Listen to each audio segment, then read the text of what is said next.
உண்மையை சொல்லி நன்மையை செய்தால் உலகம் உன்னிடம் மயங்கும். நிலை உயரும் போது பணிவு கொண்டால் உயிர்கள் உன்னை வணங்கும்.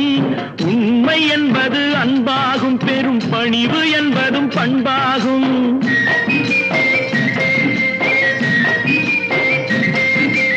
உண்மை என்பது அன்பாகும், பெரும் பணிவு என்பது பண்பாகும். இந்த 4 கட்டளை அறிந்த மனதில் எல்லா நன்மையும் உண்டாகும், எல்லா நன்மையும் உண்டாகும். 6 மனமே 6, அந்த ஆண்டவன் கட்டளை 6.